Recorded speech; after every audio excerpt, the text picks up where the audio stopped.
So Earthrise has been a bit of a messy bitch, with absolute garbage tier parts forming to melt the same damn mold again, while giving even more G1 style to G1 figures that aren't practically drowning in it already or anything. And then you had the apeshit off-the-walls concepts like the Quintesson Judge, a freaktastic 5-face Easter egg-shaped sentient shot glass that transforms into a prison cell. Then absolute nobodies like 8-Face and Snapdragon are getting Voyager class figures, and now this. This shit right here made it extremely difficult to write a script about it, because how do you verbally describe it? Earthrise Alicon's a bipedal alien alligator that transforms into a robot crotch goblin with an unga bunga toothpick spear and extreme spikitude. This guy's more than a Transformers animated chin-ass thing, and these jaws are a ton of fun to open. Whether it's filling up my cup, blasting fireballs out of my freak-ass face, or making objectively terrible content that only has notoriety because I've been here for a long time, I'll always be drinking a nice cold glass of... This thing, despite being a generic army building stumpy little doofus, is one hell of a figure. This thing is absolutely freaktastic, and I'm here for every second of it. The sculpting's immaculate on this thing and doesn't use any overly soft rubber because these things are for grown men to grip with the force of God and their 7-year-old child brains. On the other hand, Hasbro's never really nailed it with the beast modes they create. Like, 8-Face had a pretty funny one, especially for that plastic top hat action, but Snapdragon had his freaky misaligned jaw made of a person doing crunches while hanging by his neck by a jaw hole, and the only other ones are just fold-down rectangles with arms and freaky legs. But this is the one time where I feel they completely almost nailed it.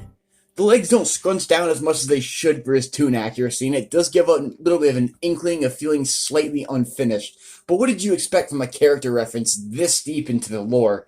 Did you really expect Hasbro to go all out and give us ridiculous things like Power Dashers, and absolutely nail the aesthetic while giving them a cool-ass role? Never in a million years would I ever picture them doing that. Anyways, hilarious joke aside, this Gator mode features a gigantic jaw that opens and closes, his monster arms move up and down, waist rotation, universal hips, double jointed knee bend, and asinine foot movement. This thing is perfectly balanced, has a wide base of support that makes it an absolute cakewalk to animate with. Every single joint on this thing is adjusted to absolute perfection. If I can animate a perfectly smooth walk cycle at 30 frames a second and have it finished and uploaded in 15 minutes or less, then you damn well know the design engineers did a great job. The articulation might be minimalistic around the arms, but with so few joints, he still poses like an absolute superstar. Weaponizing this figure with Brunt is an absolute must-do thing that should be breaking the internet by now. Or you can just slap on tank leg roller skates and have him mean your whole shit up. This alligator's Gator mode, in conclusion, is a gigantic conglomerated mess of absolute stupid, and I need a whole shelf of them right now. On to robot mode.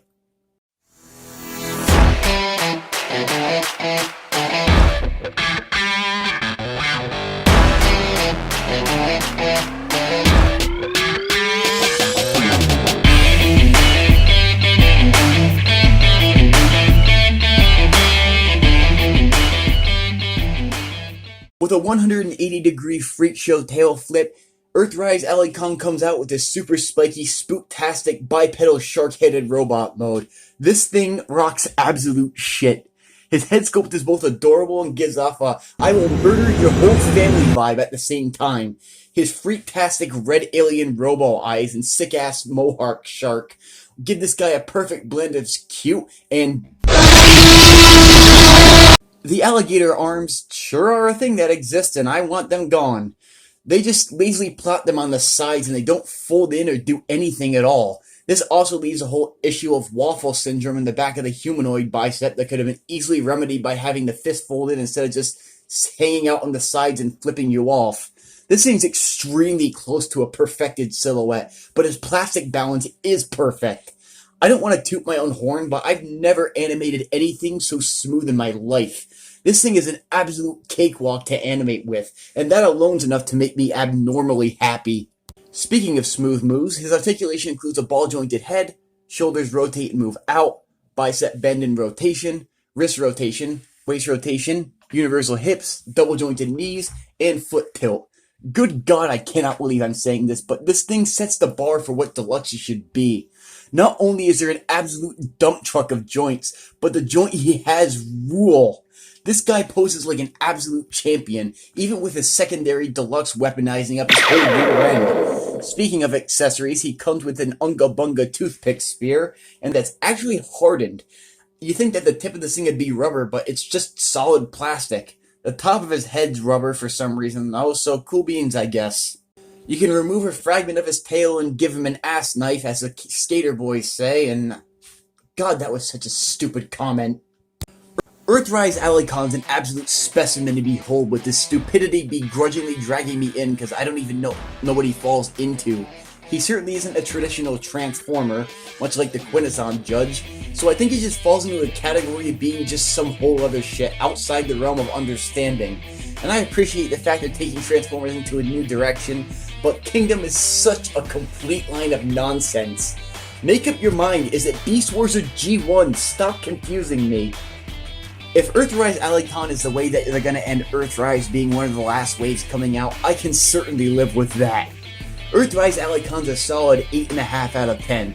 His novelty is a ton of goddamn fun, but one or two lazy design elements dragged him back a smidge, and I can't honestly complain too much about it, because the animations I did with him were so damn smooth and well balanced. My next review is going to be on Siege Crosshairs and his Battlemaster buddy that came in the Alpha Strike Counterforce 3 pack, because of course he fucking did.